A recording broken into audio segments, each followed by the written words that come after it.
Es la 1:00 mediodía en Canarias. La Autoridad Independiente Fiscal se suma a las malas previsiones económicas por la pandemia. Empeora sus pronósticos de déficit, deuda y crecimiento para este año. La AIREF cree que la caída del PIB puede llegar hasta el 12,4% en el peor de los casos. Rafa Bernardo. El impacto mayor de lo previsto de la pandemia y de las restricciones a la actividad sobre sectores decisivos para la economía española como el turismo llevan a la AIREF a recalcular a la baja los dos escenarios que había previsto, uno base y otro adverso, en el que se daría, por ejemplo, un nuevo confinamiento. En el primero, la caída del PIB sería del 10,1% este año y en el escenario adverso la caída podría llegar al 12,4%. También empeoran las previsiones de déficit y deuda, en este caso por las nuevas medidas adoptadas como la prolongación de los ERTE o el ingreso mínimo vital. El déficit subiría al 11,9% en el mejor de los casos y al 14,4% en el peor, y la deuda llegaría al 117 o al 123% según el caso. Para la AIREF lo peor ha pasado, pero la recuperación está siendo muy desigual por sectores y territorios. Para el año que viene la institución calcula un rebote del 5,2 o del 5,8%, con lo que el PIB quedaría en 2021 todavía 5 puntos por debajo de lo que estaba antes de la crisis. Primera reacción de las instituciones europeas a la sentencia que anula el acuerdo de protección de datos entre Estados Unidos y la Unión.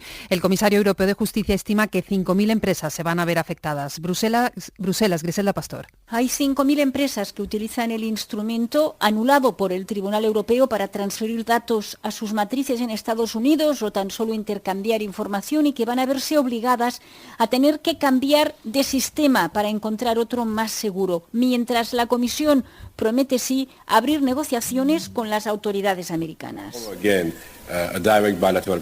Se lo vuelvo a decir, vamos a mantener contactos bilaterales y evidentemente nos comprometemos a ver cómo adaptamos nuestros instrumentos a la sentencia de hoy, dice el comisario Reynders, pero como están escuchando, la Comisión pide un poco de tiempo para estudiar cómo es la situación y ver qué negociaciones son posibles en estos momentos con Estados Unidos. Más de la mitad de los pacientes hospitalizados con COVID-19 tuvieron algún síntoma neurológico. Es una de las conclusiones de varios estudios que ha analizado la Sociedad Española de Neurología. Mariola Lurido, buenas tardes. Buenas tardes. Estudios realizados aquí en España que demuestran que el coronavirus ataca también al cerebro y los síntomas van desde las mialgias, cefaleas, pérdida de olfato o gusto, hasta los accidentes cerebrovasculares. José Manuel Laínez es el presidente de la Sociedad Española de Neurología. Quizás dentro de los pacientes ingresados, una de las complicaciones más importantes son la aparición de ictus. Estos ictus además son en general más graves, conllevan una mayor discapacidad y tienen una mayor mortalidad.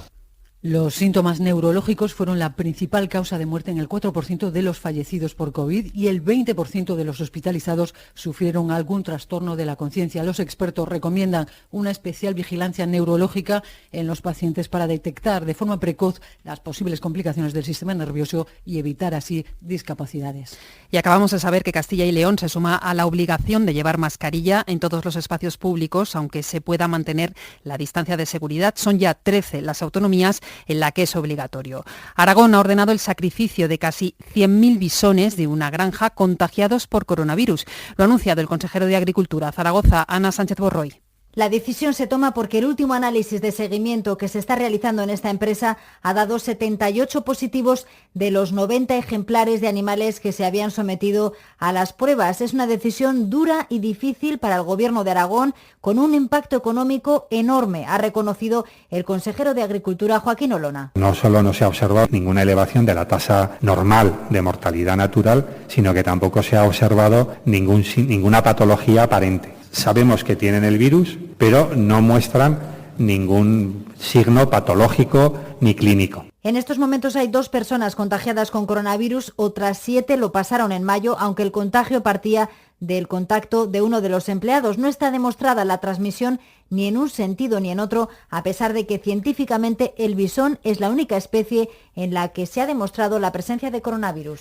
Y vamos ya con las noticias del deporte. Francisco José Delgado, buenas tardes. Buenas tardes, Adela. Se disputa hoy la penúltima jornada de Liga de Primera División con 9 encuentros a las 9 de la noche. El partido de la jornada es el Real Madrid-Villarreal. Si los decidan vencen, serían campeones. Los blancos solo dejan a James fuera de la convocatoria por decisión técnica. En el Camp Nou el Barça debiera ganar Osasuna y esperar el tropiezo del Real Madrid para poder pelear el título en la última jornada. En los azulgranas regresa De Jong y no estará Griezmann. La resolución de la zona de descenso pasa por los partidos Athletic de Bilbao-Leganés, Mallorca-Granada, Celta Levante y Betis Alavés. Una derrota de Leganés o Mallorca condenaría a esos equipos ya a la segunda división. Toda la jornada la vivimos desde las 8 con Dani Garrido en Carrusel. Recordamos que el Real Madrid ha avisado a su afición de que no irá a Cibeles en ningún caso a celebrar el posible título y hace un llamamiento de que nadie lo haga. Se ha preparado un despliegue policial para evitarlo y anoche llamaba a la contención y el sentido común el ministro de Sanidad, Salvador Illa, con Manu Carreño anoche en el larguero. Entiendo perfectamente la alegría que puede suponer pues una victoria de un campeonato o un ascenso, y es un consejo muy contundente el que hacemos de celebrar triunfos deportivos de los ascensos en reuniones familiares, privadas, pero en ningún caso saliendo a la calle de forma masiva. Algo que, por ejemplo, se produjo anoche en Oporto, en Portugal, donde ese equipo, el Porto, se proclamó campeón de la Liga Lusa y fueron centenares los aficionados que lo celebraron en la calle sin distancias y generando la preocupación ahora por un rebrote en esa ciudad portuguesa. Y fuera del fútbol, entrenamientos ya en marcha del Gran Premio de Jerez de motociclismo con el que vuelve el Mundial este próximo domingo. Es todo, más noticias a partir de las 2, la 1 en Canarias, en hora 14, con Antonio Martín y en nuestra página web Cadena Ser.